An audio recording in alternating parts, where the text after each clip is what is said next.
우리에게 주신 하나님의 말씀 출애굽기 5장 1절에서 4절까지 말씀 우리 함께 봉독하겠습니다. 그 후에 바로에게 이르되 이스라엘 하나님 여호와의 말씀에 내 백성을 보내라. 그들이 광야에서 내 앞에 절기를 지킬 것이라 하셨나이다. 바로가 가로되 여호와가 누구간데 내가 그 말을 듣고 이스라엘을 보내겠느냐. 나는 여호와를 알지 못하니 이스라엘도 보내지 아니하리라. 그를 가로되 히브리인의 하나님이 우리에게 나타나셨은즉 우리가 사흘길쯤 광야에 가서 우리 하나님 여호와께 희생을 드리려 오니 가기를 허락하소서. 여호와께서 온역이나 칼로 우리를 치실까 두려워하나이다. 애굽 왕이 그들에게 이르되 모세와 아로나 너희가 어찌하여 백성으로 역사를 쉬게 하느냐. 가서 너희의 역사나 하라. 아멘. 이 말씀은 오늘 우리에게 주시는 하나님의 말씀입니다. 할렐루야. 오늘도 우리 주일 예배를 통해서 우리를 새롭게 하시고 또 모든 것을 회복하시는 하나님의 은혜가 여러분의 심령과 또 가정과 우리 교회에 함께 하시기를 주의 이름으로 축원합니다. 최근에 미국의 이 애리조나에 있는 애리조나 크리스천 대학교 문화센터에서 미국인 성인 2,000명을 대상으로 설문조사한 것이 있습니다. 그러니까 그 2,000명은 다 본인이 크리스천이라고 고백한 사람들인데 그 2,000명의 크리스천을 대상으로 설문조사한 결과 예수 그리스도만이 유일하신 구원자다라고 고백한 사람이 33%라고 합니다.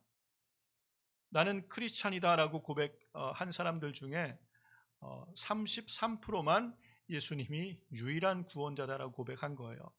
그리고 그들 중에서 선한 일, 선행으로 구원받을 수 있다라고 체크한 사람이 55%나 된다고 합니다. 여러분, 예수 그리스도를 믿음으로 구원받는다는, 오직 예수를 믿음으로 구원받는다는 이 고백보다 선한 일을 통해서 구원받을 수 있다고 생각하는 스스로가 그리스도인이라고 말하는, 크리스찬이라고 말하는 사람 수가 더 많다는 것이에요. 이걸 교파별로 좀 이렇게 교단별로 좀 이렇게 구분한 걸 봤더니 자신이 born again Christian, 내가 거듭난 그리스도인이라고 고백한 사람들은 전부가 그 예수님이 유일한 구원자시다고 고백한 것에 표시를 했어요. 33% 안에 born again 크리스천들은 다 예수님을 유일한 구원자로 믿었어요. 근데 자신을 복음주의자다라고 이렇게 복음주의자 안으로 이렇게 카테고리한 사람들 속에서는 72%만 예수님이 유일한 구원자다라고 고백을 하고 있는 거예요. 그러니까 복음주의다라고 말해서 다 지금은 이제 예수님이 유일한 주님으로 믿는 게 아니에요. 그 가운데 자신은 오순절파다라고 얘기한 사람 중에는 52%만 예수님이 유일한 구원자다라고 고백한 것이에요. 그러니까 오늘날 우리가 크리스찬이라고 이 미국 사회에서 말하고 살아가지만 얼만큼 하나님의 기준, 하나님의 법에서 벗어나고 자기중심적으로 신앙생활하고 있는지를 우리가 알 수 있는 것이에요. 여러분, 이와 마찬가지로 예배 또한 오늘도 마찬가지입니다. 우리는 이 코비드 19를 경험하면서 한 번도 생각해 본 적이 없는 일들을 우리가 지금 경험하고 있어요. 미국 건국 이래로 미국 역사에 예배가 중단된 적은 없습니다. 한국 사회도 마찬가지죠. 한국 전쟁 때에도 예배는 드렸어요. 그런데 지금은 이제 공식적으로 예배를 금하고 온라인으로 예배를 하라고 이렇게 말씀을 하는 그런 시대가 되어진 것이요. 그로 말미암아 교회가 원해서 된 것이 아니라 외부적인 상황으로 말미암아 우리는 어쩔 수 없이 대면 예배가 아닌 온라인 예배를 드릴 수밖에 없는 상황 속에서 성도님들이 이제 고민을 하는 것이에요.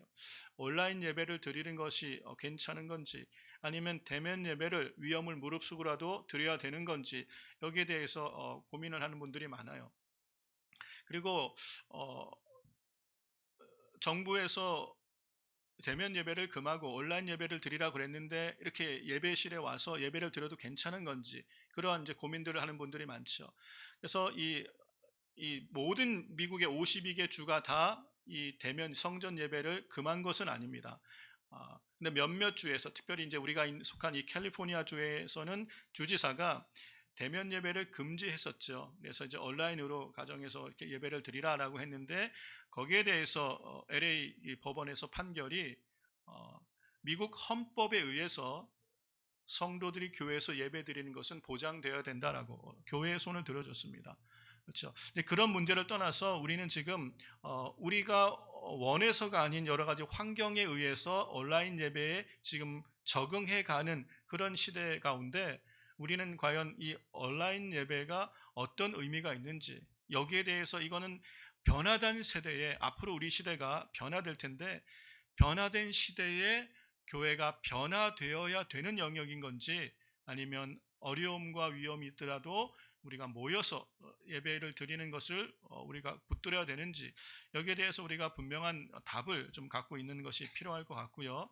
우리는 그리스도인으로서, 아니 거듭난 그리스도인으로서, 하나님께 속한 하나님의 백성으로서 우리는 어떻게 예배를 하나님 앞에 드리며 살아가는 건지, 그리고 오늘 우리 그리스도인들에게 도대체 예배는 어떠한 위치에 있는 것인지에 대해서 여러분과 좀 함께 예배라는 주제로 말씀을 나누려고 합니다. 제목은 출애굽기 말씀을 따라 내 백성을 보내라 라는 이 출애굽기 말씀을 통해서 예배가 어떤 의미인지에 대해서 여러분과 좀 말씀을 나누기 원합니다.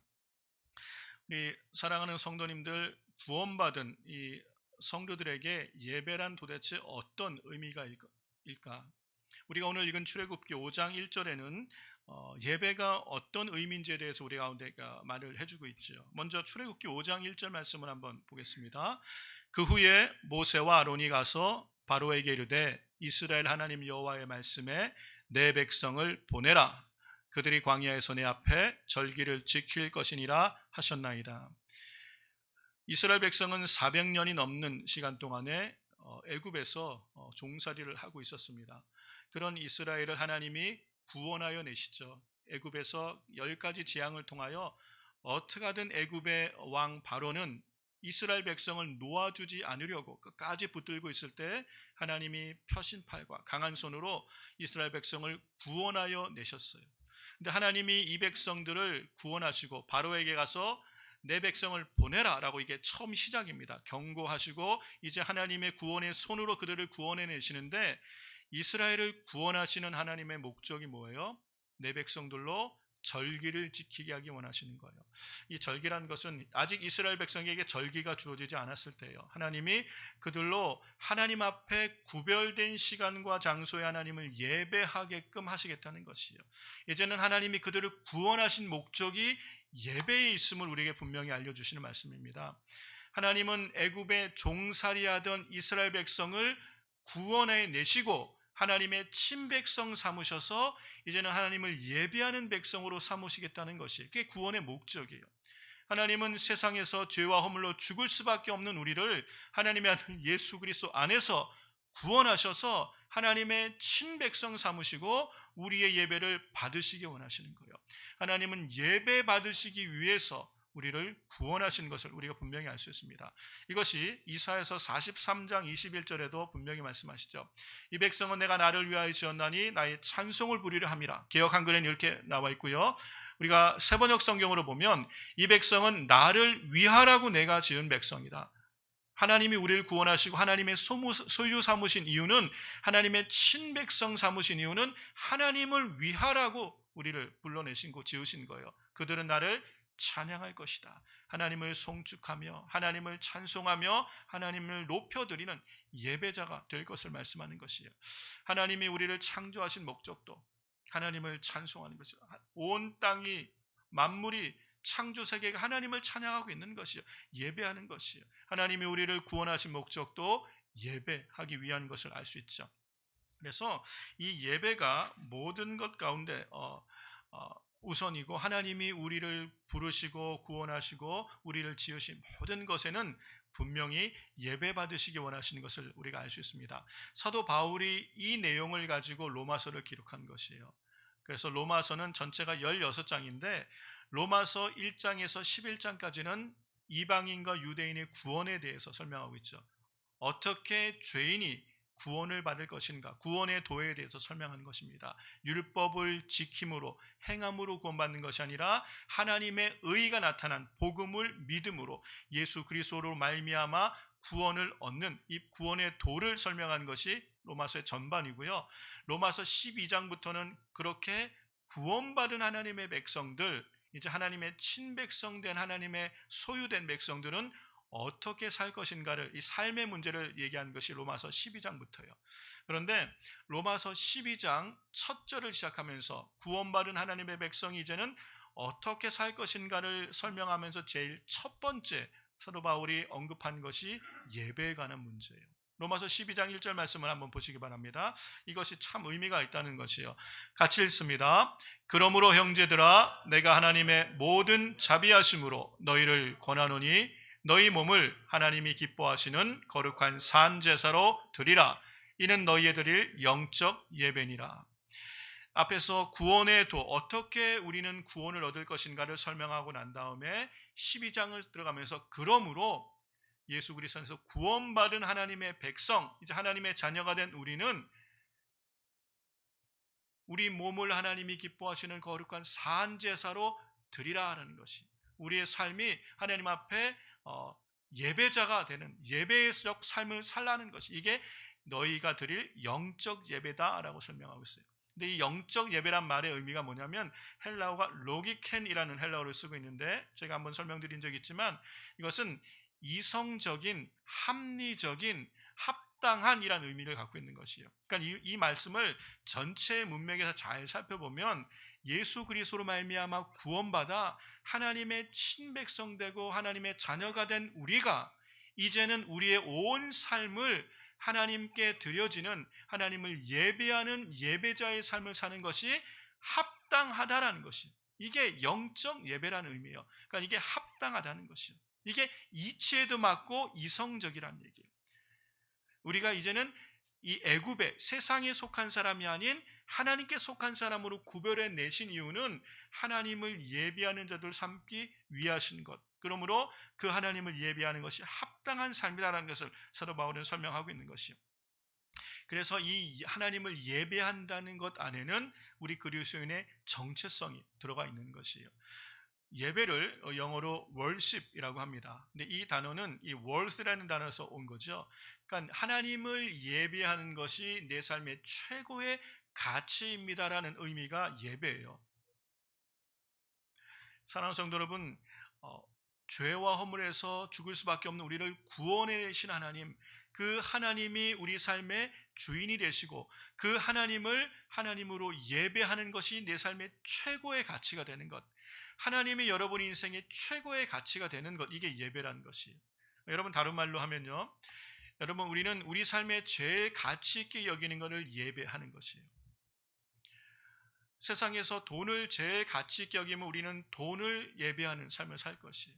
우리는 내가 제일 중요하게 여기는 것을 예배를 하게 되어 있습니다. 그런데 우리 구원받은 하나님의 백성들에게는 하나님이 우리의 최고의 가치신 것이에요. 하나님이 우리의 목적이시고 우리를 구원하신 목적이 그래서 예배에 있다는 것을 지금 얘기를 하고 있는 것입니다. 이 예배가 우리 안에 이렇게 중요한데, 오늘 우리는 이 예배에 관한 부분에서 많이 좀 이렇게 어려움을 겪고 있습니다.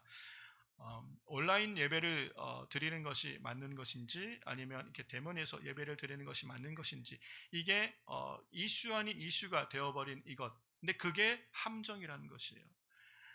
예배는 장소의 문제가 아니라는 것. 예배를 어디서 드려야 되느냐는 문제를 가지고 그것이 갈등이 되고 문제가 되고 사회적 이슈가 되고 교회 안의 성도들 가운데 이슈가 된다면 그것이 우리가 속고 있다는 것이에요. 예배는 장소의 문제가 아니라 마음의 태도의 문제인 것을 분명히 말씀하셨어요. 그 다음이 장소인 거예요. 우리는 마음의 중심을 살필 수 있어야 돼요. 예수님은 이것을 우리에게 분명히 말씀하셨는데, 요한복음 4장 20절 21절 보면, 요한복음 4장에 보면 예수님께서 사마리아 지역을 통과하여 이제 갈릴리로 전도를 가시는데, 이 사마리아 지역, 사마리아는 유대인들이 잘 가지 않는, 상종하지 않는 지역입니다. 사마리아 지역을 통과해 가시다가 우물가에서 한 여인을 만나서 하시는 대화 가운데 이 얘기를 지금 하시는 거예요. 이 여인은 사마리아 여인입니다. 이분들은 이 산, 곧 그림신산에서 예배를 대대로 드려왔는데, 예수님에게 보니 예수님이 선지자 같으니까 예배에 관하여 물어보는 그 내용이에요. 요한복음 4장 20절 말씀 21절까지 우리 같이 한번 보겠습니다. 우리 조상들은 이 산에서 예배하였는데 당신들의 말은 예배할 곳이 예루살렘에 있다 하더이다. 예수께서 가라사대 여자여 내 말을 믿으라. 이 산에서도 말고 예루살렘에서도 말고 너희가 아버지께 예배할 때가 이르리라. 사람들의 관심은 여기서 예배를 드려야 됩니까? 저기서 예배를 드려야 됩니까? 여기 그림심산, 우리는 대대로 여기서 예배를 드려왔는데 유대인들은 예루살렘이 예배할 곳이다 라고 말하는데 어디가 맞는 것입니까? 예수님께 물어보는 거예요. 예수님은 여기서도 말고 저기서도 말고 하나님께 진정으로 예배할 때가 온다. 예수님 이후에 진정한 예배가 드려지게 되는데 그것이 신령과 진정으로 드리는 예배다라고 말씀하시면서 23절 24절의 유명한 말씀을 하시죠. 우리 요한복음 4장 23절 24절 말씀 같이 보겠습니다. 아버지께 참으로 예배하는 자들은 신령과 진정으로 예배할 때가 오나니 곧 이때라. 아버지께서는 이렇게 자기에게 예배하는 자들을 찾으시느니라. 하나님은 영이시니 예배하는 자가 신령과 진정으로 예배할지니라. 아멘. 하나님은 영이십니다. 그래서 여기 있다, 저기 있다. 하나님은 장소에 제한받는 분은 아니세요. 하나님은 영이시기 때문에 본질을 얘기하고 있는 겁니다. 지금 그러므로 예배하는 자들은 하나님이 받으시는 예배를 드리기 위해서는 신령과 진정으로 예배를 드려야 된다는 것이에요. 영어 성경 보세요. In spirit and in truth. 영과 진리로 예배를 드린다는 것이에요. 이것을 큰 의미로 말하면 성령 안에서 예배를 드린다는 것이요. 우리가 성령으로 거듭났을 때 우리 죽은 영이 살아났죠. 그 영으로 하나님을 예배 드리는 것이에요. 장소의 문제가 아니라 거듭난 하나님의 백성들이 그 영으로 하나님 앞에 진리로 나아가 하나님의 기준대로 드리는 것이 하나님이 받으시는, 찾으시는 예배라는 것이에요. 그러므로 우리는 성령 안에서 하나님을 온전히 예배할 수 있는 것이에요. 그러면 우리가 어디에 있든지 우리는 하나님을 예배할 수 있죠. 그렇죠? 여러분 가정에서 예배를 드릴 때 신령과 진정으로 예배 드릴 수 있다면 우리는 그곳에서도 예배를 드릴 수 있어요. 우리가 환란이 더 심해져서 마치 로마 시대처럼 우리가 피해서 카타콤 지하에 숨어서 예배를 드려야 되는 상황이 온다면 그곳에서도 신령과 진정으로 하나님께 예배한다면 하나님 우리 예배를 받으실 것이요. 반면에 아름답게 지어진 성전에 와서 예배를 드릴지라도 우리의 마음의 중심에 신령과 진정으로 하나님을 예배하는 것이 아니고 몸만 와 있는 것이라면 하나님은 그 예배를 받지 않으실 것이요. 그러니까 장소보다 더 중요한 게 뭐라는 것이에요? 우리의 마음의 중심, 마음의 태도가 중요한 것이. 그런데 정말 중요한 본질은 논의하지 않고 장소, 비본질적인 것 가지고 갈등할 이유가 없다는 것이요. 그럼에도 불구하고 왜 우리는 성전에서 대면하여 예배를 드리는 것이 더 옳다라고 말을 하고 있는 것입니까? 온라인 예배는 우리가 선택한 것이 아니라는 것이에요. 우리가 원해서 우리의 필요를 따라 한 것이 아니라 어쩔 수 없는 차선책으로 예배를 드리지 못하는 상황 속에 온라인으로라도 예배를 드리기 위해서 선택한 것이지 이것이 예배를 드리는 새로운 방식이 아니라는 것이에요. 우리가 온라인 예배에 이제는 익숙해져야 되는 상황이 아니라는 것을 얘기하고 있는 것이요. 왜 그러냐면 예배라는 것 자체 안에 하나님이 이스라엘 백성에게 절기를 정하신 것도 다 같은 의미입니다. 그리고 초대교회 백성들이 8일 되는 이 주일에 모여서 예배를 드리는 것, 이 예배란 것 안에는 하나님 앞에 함께 모여 하나님께 보이는 것이 예배의 의미 가운데 있어요. 이스라엘 백성에게 절기를 주셔서 그들 가운데 예배로 하나님 앞에 모이라라고 말씀하신 것 안에는 모든 생업을 내려놓고 모든 일을 끊고 온 이스라엘이 하나님 앞에 보이게 하신 거예요. 하나님 앞에 모이라고 하는, 이 모이는 것이 하나님 앞에 예배드리는 조건이 되었던 것이에요.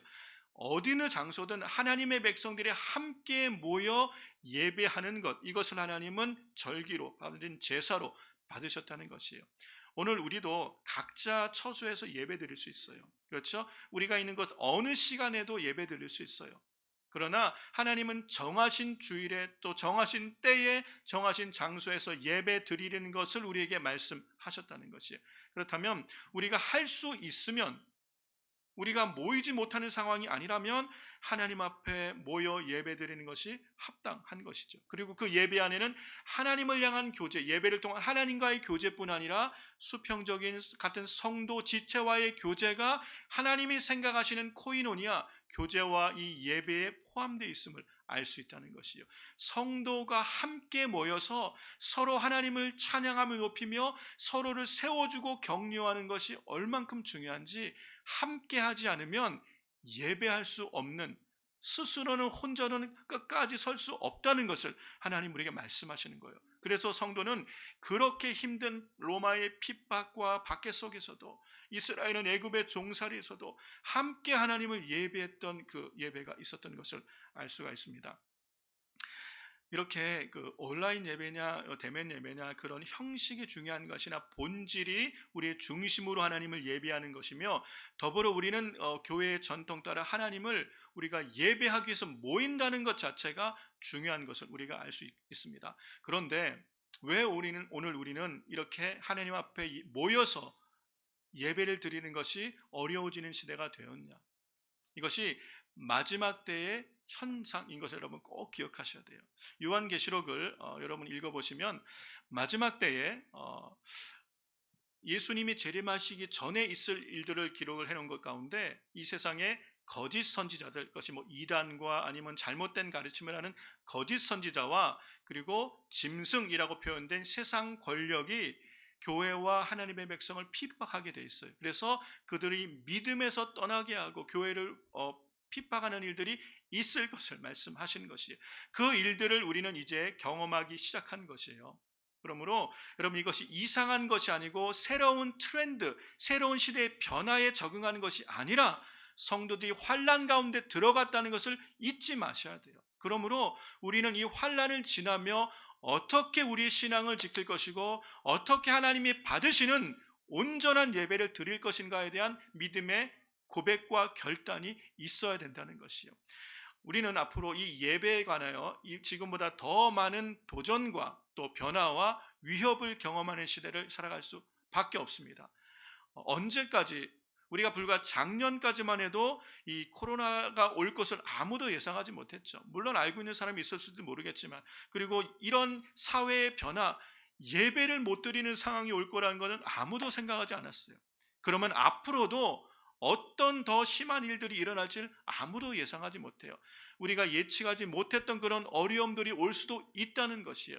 우리는 그러한 시대를 지나가면서 어떻게 우리 신앙을 지키고 예수 그리스도만이 우리의 유일한 구원자시며 하나님만이 우리의 유일한 예배의 대상이 되심을 예배로 고백하는 삶을 살아갈 수 있을지를 생각하고 대비하고 예배하지 않으면 이길 수 없을지도 모른다는 것. 그래서 여러분, 우리는 예배를 어떻게 드려야 되는지에 대해서 말씀을 나누는 것이에요.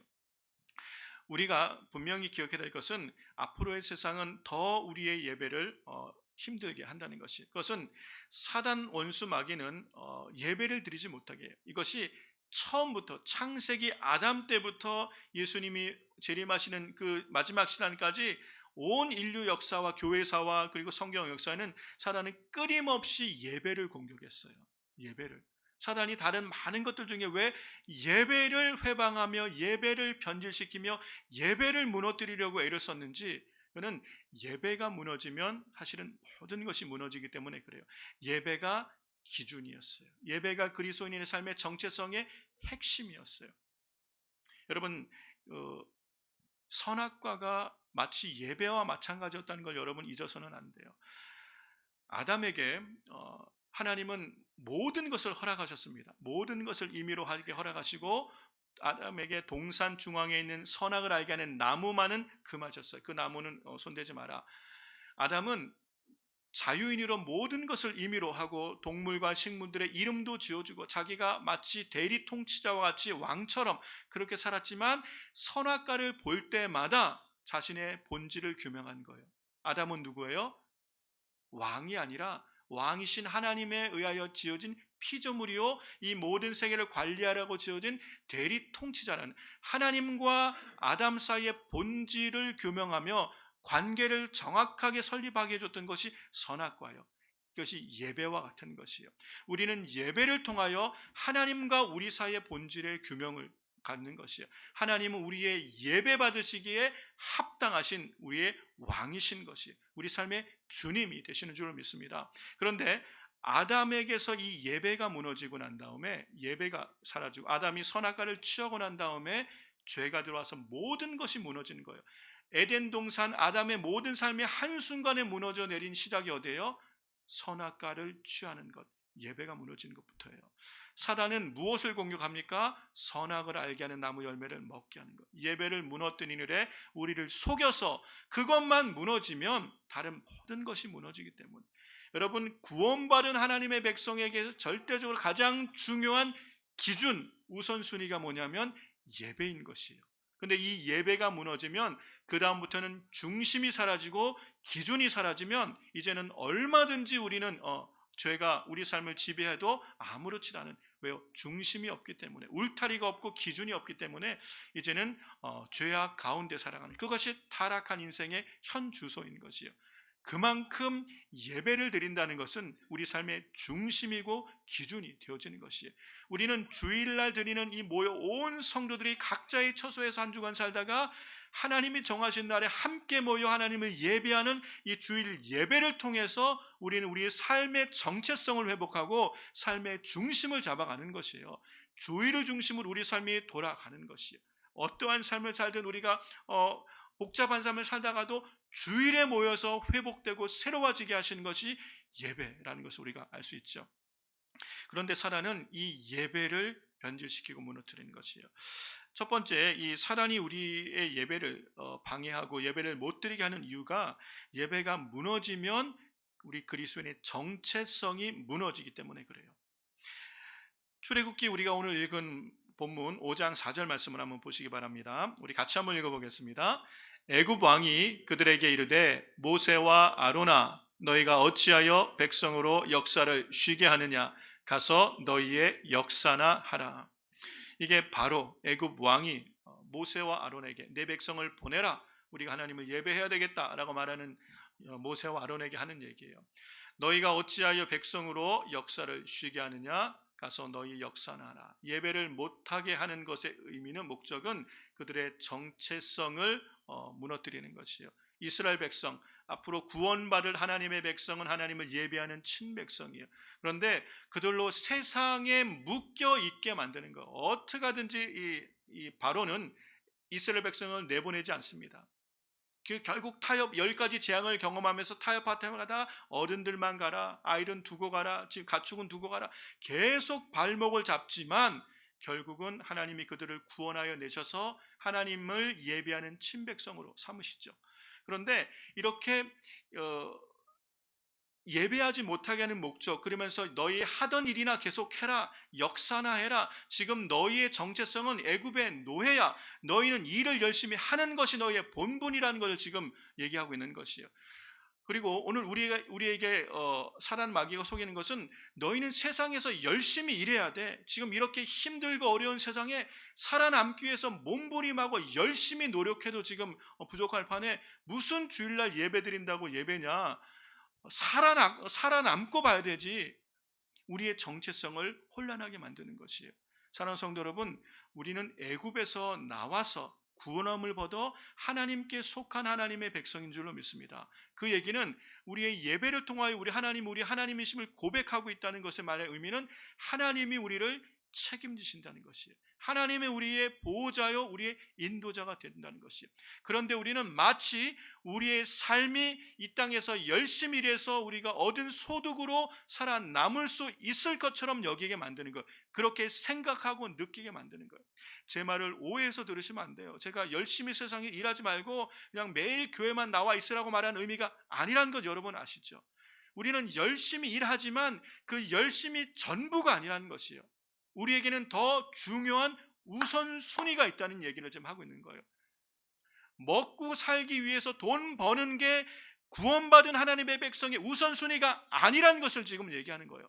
이거보다 더 의미 있고 중요한 것이 하나님의 백성들에게 있는데 하나님을 예배하는 것이에요. 그래서 절기로 모일 때, 하나님을 예배하러 모일 때는 모든 생업을 중단하게 하셨어요. 그래도 하나님이 책임지신다는 걸 보여주기 위한 거예요. 그래도 하나님이 책임지신다. 사랑하는 성도 여러분, 우리는 이 믿음으로 하나님 앞에 믿음을 고백하는 하나님의 백성인 줄로 믿습니다. 우리의 모든 삶은 하나님의 주권적 통치 아래 있음을 믿습니다. 우리가 열심히 세상에서 6일간 살아가는 이유도 하나님이 우리를 다스림을 믿기 때문인 줄로 믿습니다. 여러분, 하나님의 도우심과 은혜가 없으면 우리가 하고 싶다고 열심히 한다고 모든 게 다 잘 되는 건 아니죠. 하나님이 우리에게 건강도 주셔야 우리가 열심히 일도 할 수 있는 것이에요. 감기만 걸려도 사람들은 예배를 드리지 못하고, 하나님이 우리에게 건강을 주실 때 우리는 하나님 앞에 열심히 일할 수도 있는 것이고, 하나님이 보호해 주시고 함께 해 주셔야 모든 것이 하나님의 은혜로 말미암아 우리가 열심히 일할 때 소득도 얻을 수 있는 것이에요. 이 모든 것이 하나님께 속했음을 고백하는 것, 하나님이 우선순위이고 최고의 가치임을 고백하는 게 예배라는 것이에요. 그러므로 이 예배의 기준, 이 중심에 잡힐 때 그리스도인의 삶에 질서와 안정감이 있다는 거예요. 그런데 바로는 이 정체성을 흔들어 버리는 것이, 무슨 예배냐, 일이나 똑바로 해라 이거예요. 지금 먹고 살기가 얼만큼 힘든 시대에 다 지금 망해가는데 무슨 예배가 그렇게 중요하냐, 일이나 더 해라. 여러분, 여기에 속으면 안 돼요. 정말 우리 인생의 위기가 올수록 더 우리는 하나님 앞에 나와 무릎 꿇어야 될 줄로 믿습니다. 하나님의 얼굴을 구할 때 우리의 소망이 거기 있는 줄로 믿습니다. 사단은 우리로 예배를 드리지 못하도록 우리의 정체성을 흔드는 것이. 두 번째, 이 사단이 예배를 변질시키는 것이요. 예배가 변질되면 신앙생활 자체가 다 변질되기 때문에 그런 것을 알 수 있습니다. 여러분, 온라인 예배가 우리가 어쩔 수 없이 선택한 것인데, 온라인 예배를 우리가 지금 한 5, 6개월 지내면서 들으신 분들이 거기에 익숙해져 가죠. 익숙해져 가면서 느끼는 게 뭐예요? 이거 괜찮네, 나쁘지 않네. 근데 그러면서 느끼는 게 뭐냐면, 왜 온라인 예배가 괜찮다고 느끼는 거예요? 편하니까, 편리해요. 그리고 실용적인 것 같아요. 그죠? 자택근무가 실용적인 것 같아요. 그래서 많은 회사들이 자택근무를 이제 계속 유지하고 있지 않습니까? 가스비도 안 들죠. 뭐 이렇게 뭐 직장 가려고 뭐 준비한 시간도 많이 세이브되는 것 같고, 이런 실용성이 핵심이죠. 온라인 예배도 괜찮다고 말하는 거의 중심에는 실용성이 있고 편리함이 있어요. 주일날 예배 오기 위해서 막 단장하지 않아도 되고, 남자들의 머리만 툭툭 털고 올지라도 여자분들은 그게 아니잖아요. 뭘 입어야 될지부터 고민하고 선택해야 될 것이 수없이 많은 것들이 다 생략되는 거예요. 그냥 편하게 예배할 수 있고, 그리고 뭐 아무도 나를 봐도, 아무 사람들 시선도 의식하지 않아도 되니까 편하다는 것이, 이건 나쁘지 않네라고 느껴지는 이유 중에 하나일 수 있어요. 여러분, 그런데 그러면서 우리의 신앙의 본질이 무너지기 시작하는 것이, 사랑하는 성도 여러분, 우리 신앙생활에 정말 중요한 것, 정말 본질적으로 우리가 붙들어야 될 것이 편리함과 실용적인 것 뿐만 아니라, 우리가 이게 유익하다고 느껴지는 이 모든 것들의 뿌리가 인본주의라는 것을 우리가 아셔야 돼요. 예배의 핵심은 지금 장소의 문제가 아니라, 왜 이것이 마음의 태도의 문제라고 말하냐면, 예배의 핵심은 하나님 중심이 돼야 돼요. 여러분, 예배라는 것이 뭐예요? 하나님을 기쁘시게 하는 것이, 하나님을 찬송하며 그분의 영광을 높여드리며 그분의 성호를 찬양하는 것이, 하나님께 포커스되어 있는 것이 예배의 핵심이에요. 그런데 인본주의적인 예배라는 것의 의미가 뭐냐면 예배의 핵심이, 예배의 포커스가 하나님에서 사람으로 내려오는 것이에요. 사람 중심의 예배 드리는 사람 위주의 편의를 생각하는 예배로 바꿔지는 것, 이게 예배의 변질이에요.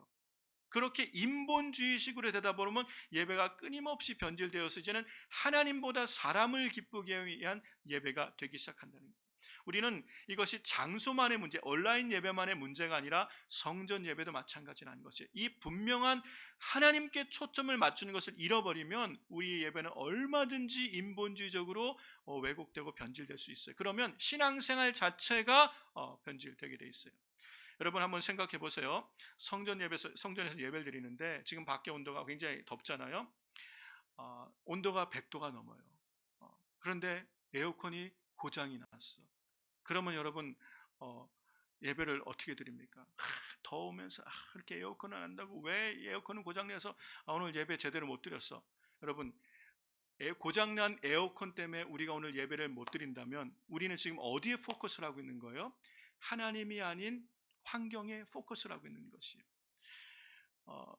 오늘 은혜롭게 예배를 드리려고 다 준비해서 룰루랄라 예배실에 다 기뻐놓고 앉았는데 저 앞에 별로 내가 안 좋아하는 분이 앉아서 은혜 받고 있어. 이 뭐야, 마음이 탁 닫히면서 오늘 예배 은혜 안 되네.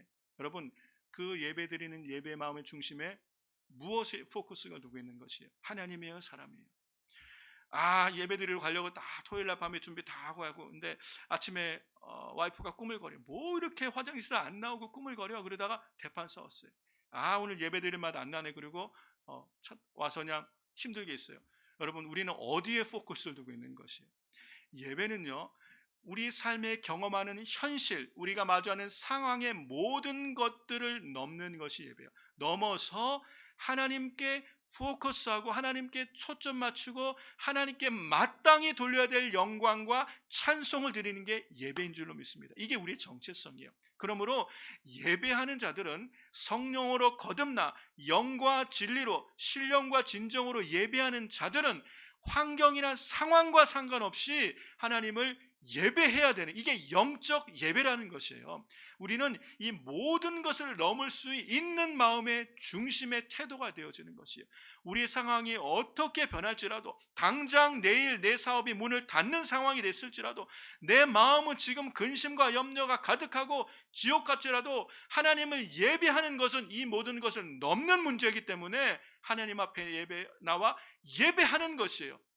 상황은 그대로 바뀌지 않았지만 하나님을 예배하는 것, 이것은 마땅한 것이기 때문에 그렇게 예배를 해요. 그러면 살아계신 하나님을 그렇게 찾고 예배자를 찾으신다 그러는데 그 살아계신 하나님이 그렇게 예배하는 예배자들의 삶에 함께 하시는 거예요. 그래서 우리의 삶이 우리가 예배드리는 하나님으로 말미암아 새롭게 되어지는 것, 이게 예배의 은총인 줄로 믿습니다.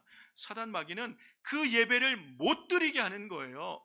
예배를 변질되게 해서 하나님이 아닌 사람에게 초점 맞추고 하나님이 아닌 환경에, 상황에 초점 맞추게 해서 살아계신 하나님과의 친밀한 교제 가운데 하나님 나라에 거하는 삶을 살지 못하게 회방하는 게 예배를 무너뜨리는 사단의 백책인 줄로 믿습니다. 그래서 사단이 이 예배를 무너뜨려서 결국 우리로 하여금 하나님께로 오는 모든 블레싱을 받지 못하게 하는 것이요, 예배가 전능자의 날개 그늘 아래 거하는 삶인 줄로 믿습니다. 바로 여러분, 이 예배가 하나님 나라 안에 거하고 있는 삶인 줄로 믿습니다. 이 예배를 통하여 하나님은 우리에게 블레싱 하시는 거예요. 하나님이 왜 하나님의 백성들로 하여금 너희는 성일에 절기를 정하여 성일에 모든 생업을 다 멈추고 다 모여 내게 얼굴을 보이라라고 말씀하셨을까요? 왜 함께 모여 하나님을 예배하라고 그 백성들에게 말씀하셨을까요? 네 있는 자리에서 조용하게 그냥 나와 맨투맨으로 대면하다. 이렇게 하나님은 얼마든지 우리를 만나실 수 있지만 굳이 성일을 정하시고 온 이스라엘로 하나님 앞에 나와 예배하게 하신 이유가 뭐예요? 하나님은 이 예배를 통해서 우리를 블레싱 하시기 원하신 줄로 믿습니다. 예배가 축복이에요. 온 성도가 함께 모여서 하나님을 찬송하는 이 예배가 우리에게 축복이고 이 예배가 축복의 통로인 줄로 믿습니다. 하나님께로부터는 모든 은혜가 있을 뿐 아니라 성도들을 통하여 받는 위로와 회복도 이 예배로 함께 모임을 통하여 받는 것이에요. 여러분 반드시 하셔야 돼요. 우리가 어쩔 수 없는 상황 가운데 그렇게 이제는 혼자 살아남아야 되는 환난의 때가 올 때가 있을지라도 여러분, 성도들은 함께 해야 살아남는 것이에요. 함께 함으로 서로 선행과 사랑을 격려해야 되는 것이에요. 모이기를 피하는 자들이 어떠함과 같이 습관처럼 모임을 피하는 것은 하나님의 뜻이 아니에요. 그러한 마지막 때가 다가올수록 어떻게 하라는 것이요? 더욱 모이기에 힘쓰라라고 히브리서 기자는 이야기하고 있는 것이요. 모이기에 힘써야 되는 이유가 여기 있는 것이요. 그럴 때 하나님은 그 성도, 그 영적 공동체에 하나님이 주신 놀라운 블레싱이 있는 줄로 믿습니다. 하나님이 예배하는 자들에게 주신 놀라운 은혜가 뭐예요? 예배를 통하여 우리가 얻는 놀라운 특권이 뭐예요? 첫 번째 분명한 것은 평강인 줄로 믿습니다. 여러분, 오늘 우리가 살아가는 세상에 수많은 염려와 근심, 두려움을 갖게 하는 많은 상황들을 마주하고 있어요. 누가 그러더라고요. 믿음의 반대말은 불신이 아니라 현실이라고. 현실. 우리의 현실은 우리로 하여금 불신하게 하고 우리 하여금 끊임없이 염려와 근심과 두려움으로 살 수밖에 없는 그런 것들을 우리에게 마주하고 우리에게 보내주고 있어요. 우리 현실적인 삶은 어려움이 있어요. 당장의 육신의 어려움이 찾아오고 육신의 고통이 찾아오고 질병이 찾아와서 힘든 상황이 될 수도 있어요. 그리고 사업이 다 힘들어져서 같이 이제는 내일 당장 문을 닫아야 되는 그런 어려워지는 상황이 올 수도 있어요. 모든 환경이 다 막히는 상황이 될 수도 있어요. 이런 것 생각하면 염려와 근심과 두려움이 확 밀려올 수 있어요. 그러나 그 마음 가지고, 이 무거운 마음을 가지고 하나님 앞에 예배하러 나왔을 때 하나님은 예배를 통하여 우리를 만나주시고 우리를 새롭게 하시고 이 우리에게 찾아온 현실로 말미암은 염려와 근심과 두려움과 비교할 수 없는 하나님의 놀라운 확신과 평강을 우리에게 주시는 줄로 믿습니다. 그래서 우리는 예배에 성공해야 돼요. 신령과 진정으로 하나님을 예배하면 하나님은 그 예배자들의 삶을 책임지시는 거예요. 염려와 근심, 두려움이 가득했던, 근심 충만했던 마음이 성령 충만함으로 바뀌는 순간 우리 마음에 하나님이 나와 함께 하시는 큰 확신 가운데 거하게 될 줄로 믿습니다. 여러분, 온라인 예배를 6개월 우리가 이상 드렸어요. 가정에서 예배 드린 분들이 교회가 혹시 사람들이 많이 모이면 이 코로나 바이러스로 감염될 위기가 확률이 더 많을까 봐 염려해서 그렇게 예배를 드렸어요. 그러나 똑같은 6개월이지만 시간은 지나갔어요. 하나님이 붙드시고 지키실 줄로 믿습니다. 여러분, 우리의 삶이 앞으로 어떠한 상황으로 바뀔지라도 하나님이 붙드셔야 돼요. 하나님이 지키셔야 될 줄로 믿습니다. 또한 하나님은 예배하는 백성들에게 말할 수 없는 기쁨을 주세요. 여러분, 예배 드리러 오기 전까지 무거운 마음으로 오신 분들도 있을 수 있고, 그렇죠? 어려운 마음으로 오실 수 있는, 슬픈 마음으로 오신 분들이 있고, 질병 때문에 고통하는 마음으로 올 수 있는 분이 있고, 관계의 어려움 때문에 정말 힘든 마음으로 이 자리에 나와 앉았을지라도 살아계신 하나님을 예배하며 하나님을 찬양할 때, 그럼에도 불구하고 하나님을 예배하는 것이 마땅하기에 하나님을 예배하기로 뜻을 정하며 그렇게 하나님을 찬양하며 예배할 때 하나님 우리를 새롭게 하시는 것이 우리의 마음에 기쁨을 주세요. 여러분, 그러므로 전심으로 하나님을 예배해 보세요. 하나님이 반드시 우리를 회복하시는 줄로 믿습니다.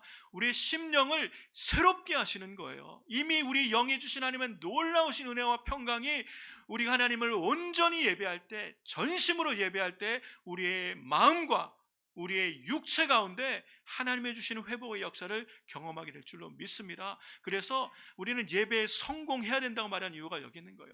예배에 성공해야 된다는 것은 결과를 말하는 것이 아니라 전심으로 예배 드려야 된다는 얘기예요. 그렇게 하나님 앞에 전심으로 예배 드릴 때 하나님이 우리를 만나시는 거예요. 그로 말미암아 우리 삶이 회복되는 줄로 믿습니다. 사랑하는 성도 여러분, 우리는 분명히 우리의 삶의 현실은 어렵고 앞으로도 더 어려울 수 있지만, 그러나 우리는 그 상황을 바라보며 두려워하고 낙심하여 머무는 것이 아니라 이 모든 상황보다 크신 하나님, 이 모든 것을 다스리고 계신 하나님, 그 하나님 앞에 나와 예배하는 예배자인 줄 믿습니다. 그렇게 하나님을 예배할 때에 하나님 우리를 붙드시고 우리를 새롭게 하시고 하나님이 약속하신 뜻을 이루는 삶을, 세상을 향한 축복의 통로로, 그리고 끝까지 이기는 자의 삶을 살도록 우리의 삶을 이끌어 가실 줄로 믿습니다. 말씀을 마무리합니다. 사랑하는 성도 여러분, 분명한 것은 우리가 앞으로 마주하며 경험할 세상은 지금보다 더 좋아지지는 않을 것이라는 것, 더 힘든 세상이 올지라도 사랑하는 성도 여러분, 우리는 예배를 통하여 넉넉히 이기게 하시는 줄을 믿습니다. 우리를 회복하신 하나님의 회복의 은혜는 예배 가운데 부어주시는 줄로 믿습니다. 그러므로 여러분, 이제는 뜻을 정하셔야 돼요. 여기냐 저기냐 장소의 문제 안에 우리는 어느 곳에 있든지 앞으로 어떠한 상황에 대해서 어떤 곳에서는 예배를 드려야 될지라도 나는 하나님 앞에 전심으로 예배하는 예배자가 되겠다. 하나님이 내 예배를 받으시는, 내 예배와 내 삶을 기뻐 받으시는 거룩한 산제사로 드리는 영적 예배를 드리는 삶이 되겠다. 뜻을 정하며 예배하는 삶을 살아갈 때 하나님이 여러분과 함께 하셔서 끝까지 승리케 하시고 우리의 모든 삶을 그분의 선한 손안에 선한 능력으로 붙들어 주실 줄로 믿습니다. 이 하나님의 놀라운 승리와 은혜가 우리 삶에 함께하게 되시기를 주의 이름으로 축원합니다.